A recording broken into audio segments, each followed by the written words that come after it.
It's all about the habits. You don't want to be dependent. Hey, I don't want to be average. Hey, I just want to persevere. I just want to go and do it, man. I gotta make it happen.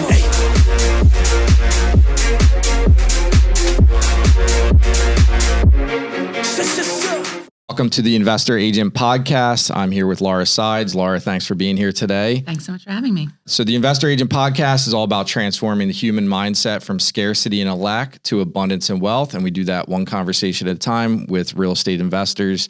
So you guys are lucky to have, we are lucky to have Laura on today as she has scaled up very quickly in the investing world. So we're going to go back right to the beginning. What got you started in real estate investing? So I was a teacher, right? And then I ended up staying home with the kids, and my husband had a really good W-2. And we looked at each other one day and we're like, there has to be more. Like, by all definitions, we've made it. This is great. Like, great house. The kids are in great schools. What's next though? And we went on vacation during the pandemic for a month down to Florida, and I brought Rich Dad, Poor Dad. Oh, so Rich Dad, Poor Dad. Yes. I've heard that a couple times. I'm sure. I mean, it was life-changing. Yeah. Can you share maybe one or two takeaways that you got out of that? Like some of the things that really stuck with you? Instead of you going to work for your money, putting your money to work. I truly didn't know that world existed. Simple concept, right? Unbelievable. Yeah. But it's funny because I read it back when I was a teacher and it didn't resonate. Like my old hall pass from when I taught at Westchester Middle School, right? A middle school in Westchester fell out when I opened the book. And I must have tried to read it as a teacher, but I just had I think I was making $40,000 a year. So like putting money to work didn't make sense to me at that time. Yeah. It's like a foreign concept until it becomes so obvious. And then it's like, why would I not do that? Right. It was crazy reading it again. I remember like looking up and reading excerpts to my husband and being like, babe, there's a whole nother world out here. Yeah. Any other like takeaways that you can remember from Rich Dad, Poor Dad that really stuck with you? Like build, right? So keep the momentum. Instead of putting yourself to work, see how you can connect with other people. And that's not out of reach, right? Yeah. I went with no experience whatsoever. And I still, to this day, haven't finished the book. I'm one of those people that like take really quick action. Let's get you finishing that book. With what you've done with just a little bit of reading, No, so you went from being a teacher to reading Rich Dad, Poor Dad, and then how did you actually get started? What was your first step and what did you do? As soon as we came back from Florida, I realized that we had a lot of equity in the one house that we owned.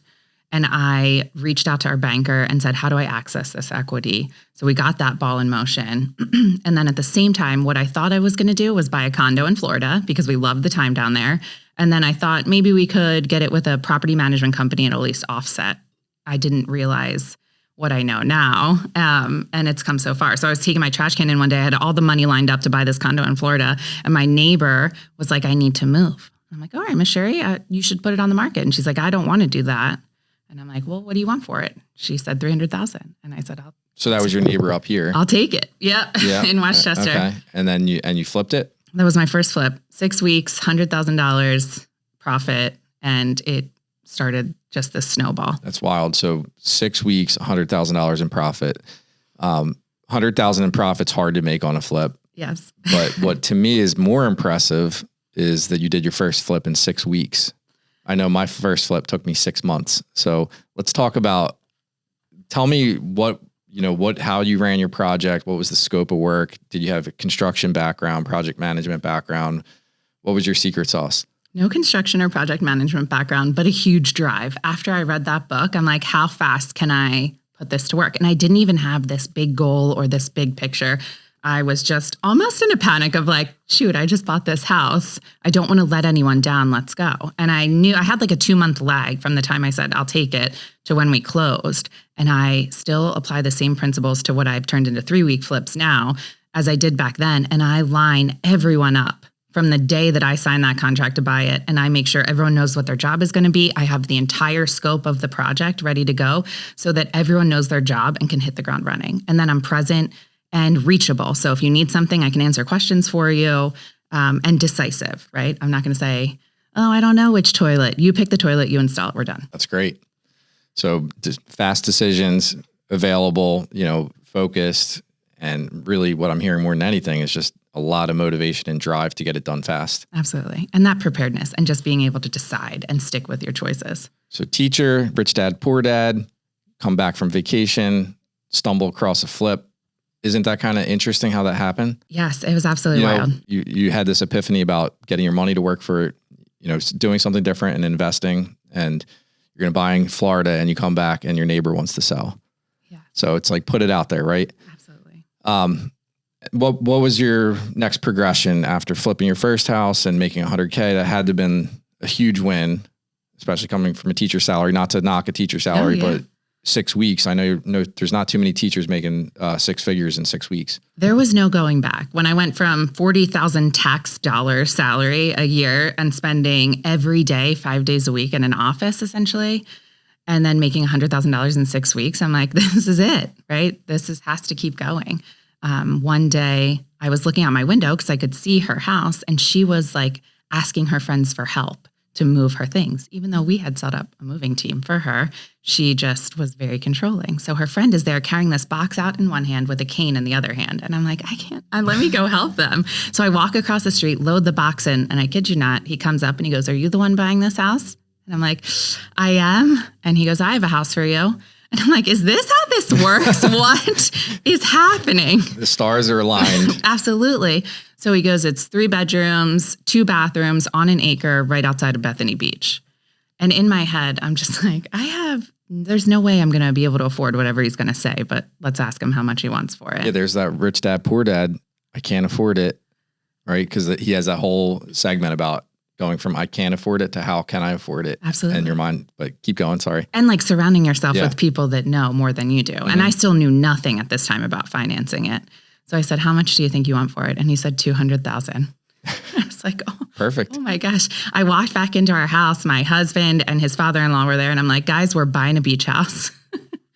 And they were like, whoa, whoa, whoa. And you're going to get this a lot when you first start investing, right? Especially from people. And I love them very much, but especially with people that grew up with that traditional poor dad mindset. And if you don't know what that is go to college, get a good job, and make money, right? And then use that money to fund your lifestyle.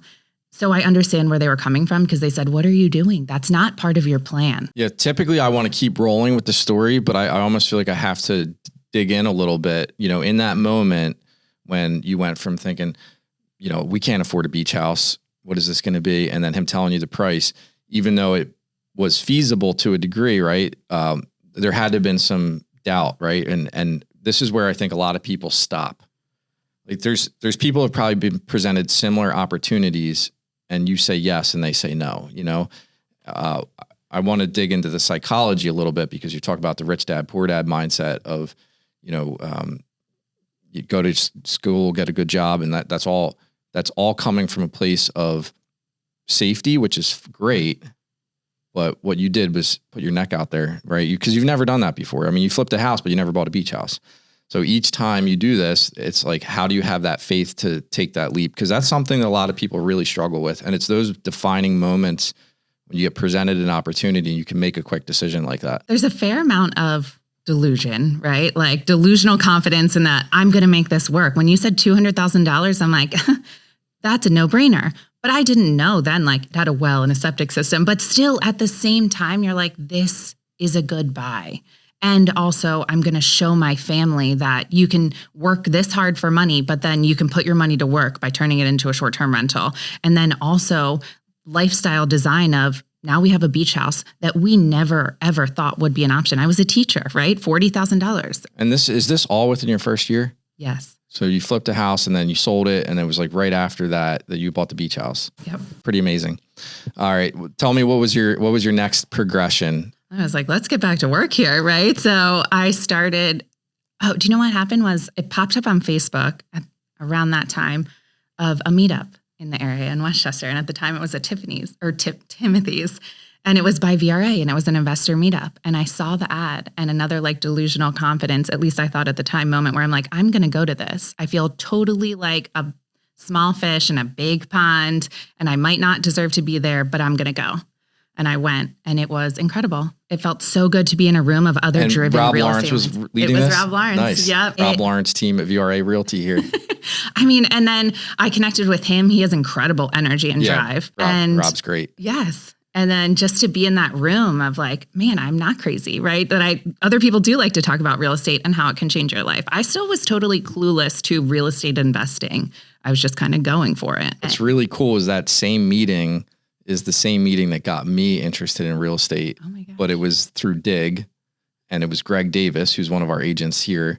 He ran that Dig meeting, handed it over to me. I ran the Dig meeting for 10 years, and then I handed it off to someone, and they handed it off to Rob, and we just split from Dig. But it's the same meeting of getting investors together, talk about how do we do this together, and it's pretty cool, right? So it's extremely cool. See it come full circle. That was 2007 for me. So what year was that you came to that first meetup? 2021. Okay, so a few years apart. I wish I would have started sooner. That's the only thing, right? The only thing going back. But I left there and I remember coming home, walking in the door, and I was like, I belonged there. I knew what they were talking about and I could keep up with the conversation.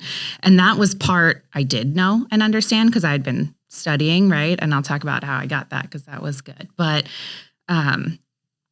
also because everyone's so welcoming. Once you get around people and at that time I'd flipped one house, right? And they're like, you can do it. That's incredible. Keep going. This is how you do it. And it's getting around people that have that same drive and energy. And that's exactly what I said at the beginning of this conversation. That's the abundance mindset versus the scarcity mindset of someone saying, why would I teach this? Why would I teach my competition? Right. In these meetup rooms, you just see abundance of wealth getting shared through knowledge. Oh, it's crazy. And it's all different levels, right? And I was very much a beginner, but it's a how can I help you mindset, but also how can we learn from what you did? Mm-hmm. And everyone wants to share and then be helpful. Yeah, it was great. All right. So teacher, flipped a house, bought a beach house, got to a meetup, and then you really hit the ground running, flipping a decent amount in a short period of time. Yeah.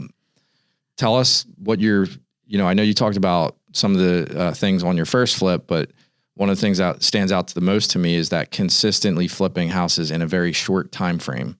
Because I know for me, that's where I kind of went south, is taking on these long projects that take a year or 6 months, and they take the wind out of your sail compared to doing these fast flips. So you want to share a little bit about your model and how you make it work? And yeah. So one thing is I want to know that it's going to be a home run win. And when you take on these huge projects, that to me, at least then, especially with no construction background, was really scary because I don't know what's behind the walls and I don't know anything about plumbing. So I'm like, how can I start like entry level flipping, which more cosmetic then? Heavy cosmetic. Yeah. And I'm like, I can do this. I've done it on my own house, right? So like most of what we buy is you go in, you gut cosmetically everything, and then you put it back. It's like a makeover. You make it look pretty. Yeah. And I mean, when I say gut everything cosmetically, like these houses are gross. Right. I get it. Yeah. And a lot of time we're helping people, right, out of a situation where no one else would be their buyer. But most of the houses that I'm finding are on market. And that's how, so after that meetup with Rob, which is the first time I met him, I found a house that was downtown Westchester, like a townhouse. And I texted it to him after having to look up his number because I didn't even know him. And I was like, hey, I want to buy this. Can you put an offer in? He's like, do you want to see it first? Nope, just make an offer. That's correct. I'm like, no, please just. And Laura he's like, Sides makes fast decisions. That's how you win. And Rob did an amazing job. He called the agent and he's like, shut it down now. She's giving you asking. And they did. And that was me buying my first house with Rob. And then you've been working with the Rob Lawrence team with Rob and Zach and the whole team for a while now. So fast forward, we're 2025 coming in towards the end, and Laura just got licensed. Yeah. And joined the Rob Lawrence team. Yeah. Right. So we'll join VRA. So thanks for joining our company and entrusting us to be the steward of your license. You've done a lot since then. So tell us a little bit more about your journey. I know you've been on the BiggerPockets podcast. Just tell us some fun stories about this whole investing journey. Just the people that you meet, right? And taking the action that is basically designing a life that you choose. And at the time that I was doing everything up until basically the September, I had 2 or 3 kids at home with me. So I was just fitting it into where it worked in our life and being really choosy about the flips I took on, putting in offers where I knew I couldn't lose. And then each time on these flips that took 3 weeks, we were clearing most of the time right around $50,000 to $70,000. It's incredible. Yeah, it's like when you think about the time value of money and how fast you can turn that money, the ROI is crazy high. Life-changing. Yeah. It has really changed. Our kids are in incredible, private schools, which that has opened a whole nother door of different people that think differently and mindset and surrounding yourself with people that you really admire and want to help you see you win. So cool. I'm like very re-inspired because, the vision of the company of VRA Realty is to empower human potential by providing a pathway to financial freedom through real estate investing. I know I've said that before. That's why it rolls off my tongue so easy, but the empowering human potential piece is what's meaningful to me, and seeing, not only like one layer with Rob Lawrence growing his team and investing and the amount of people that he's helped. And then now it's like a whole nother level down, not even down, but up, right? Where this vision has helped people, and it's not, I don't want to take credit for it, but it's just fun to see that vision coming alive with other people and joining hands with people like yourself. So it's really cool. We're super excited to have you here. I'm so excited to be here. Definitely want to see where you take things next. So. Yeah. It's cool to be surrounded by people that inspire you, right? And that was why joining VRA was a no-brainer for me. I've worked with a lot of different agents before coming here, and they all have incredible talents and niches. But what I realized was that you have to it's like going to the hospital and having a heart issue, but seeing a lung specialist. You have to work with somebody who specializes in what you want to do and be surrounded by those people. And it's significant. It makes a significant change, and you're investing in how you're inspired. And the mission of the company, right, to help empower people, it's collaboration over competition. And that's significant. You don't really see that. Yeah. I think that's really designed the culture around what did I want to be a part of, right? And it wasn't like the business, I call it an accidental business because I was never intended to be a broker or have a bunch of agents or a bunch of investor agents or create this brand. But the goal was really to surround myself with people like that you met at the meetup and keep that collaboration and that culture alive. And I think that we've done that. Sometimes I tell people we're not really a real estate brokerage. We're an investor meetup disguised as brokerage, but but it is, obviously we do a ton of real estate transactions as well. So tell us a little more about what your goals are and where you want to take things, because you've told us kind of everything now from the past.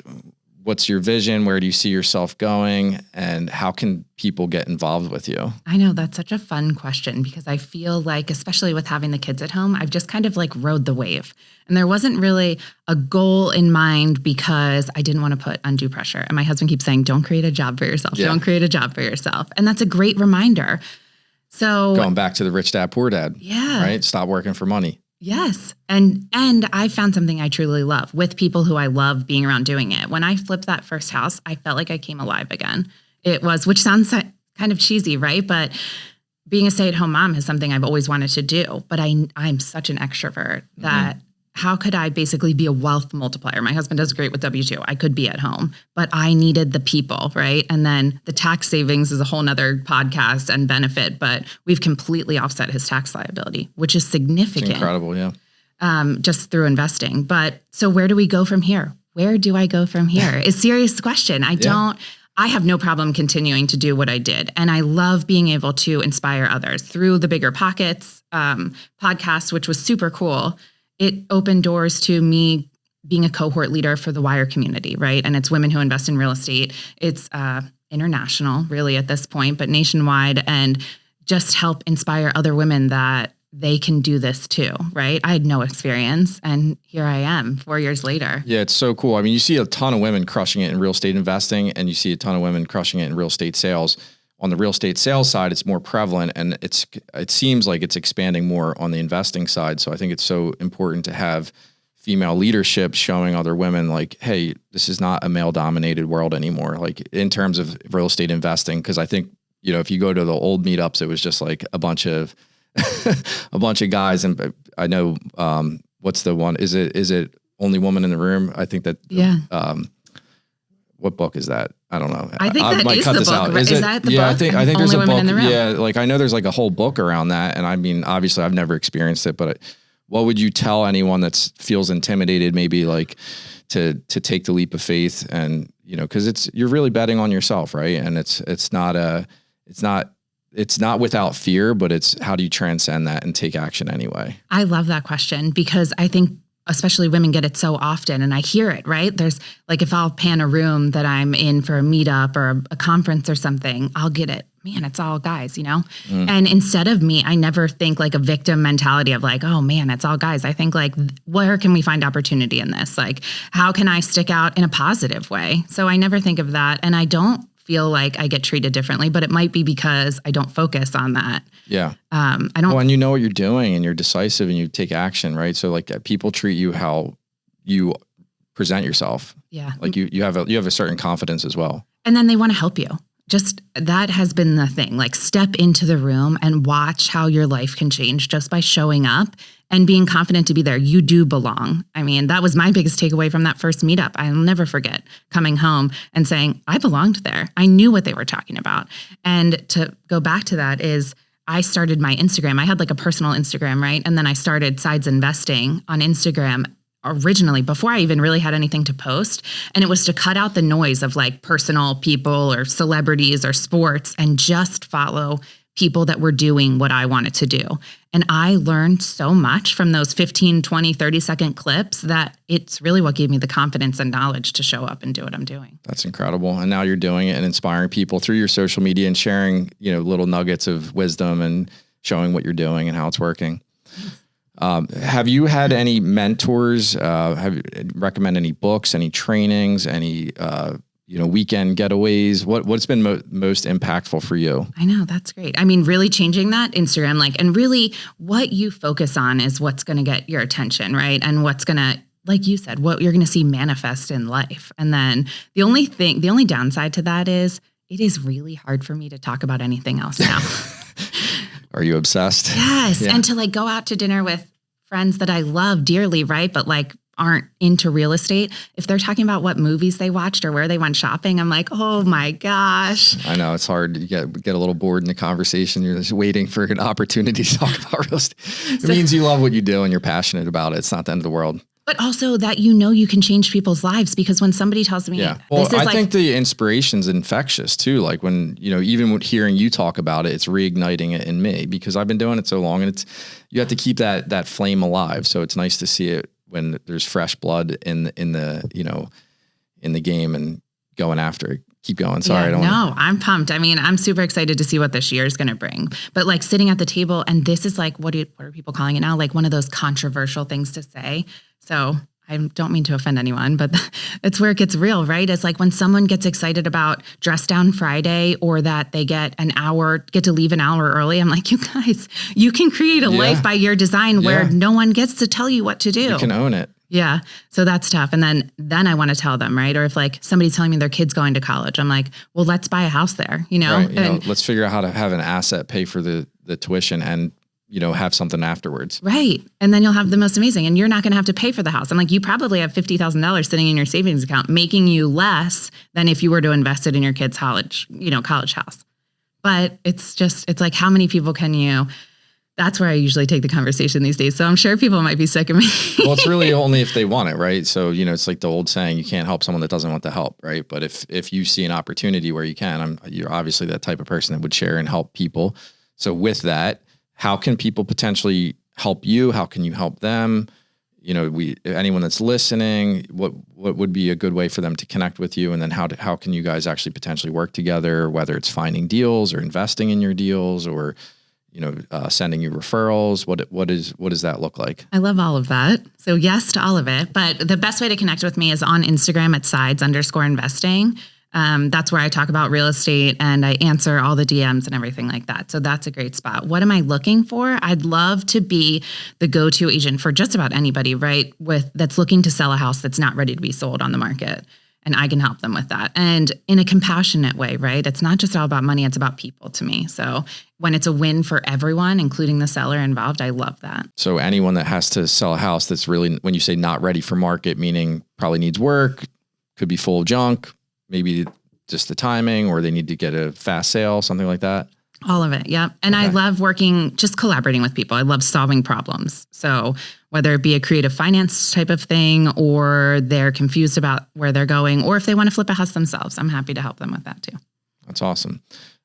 Any last words of wisdom that you would really just want to instill in any listeners that is important to you in terms of your legacy and who you are and how you impact others? Get in the room, show up, don't be paralyzed by analyzing situations and the what if. We only get to live this life once, and taking the risks will pay off big time. I like that. We only live once and take the risks. Yeah. That's my big takeaway. Well, I appreciate you being on today, and hopefully the listeners found value in it. I know I did, and I appreciate your time and your energy. Thanks so much. Thanks. It's all about the habits. You don't want to be dependent. Hey, I don't want to be average. Hey, I just want to persevere. I just want to go and do it, man. I gotta make it happen.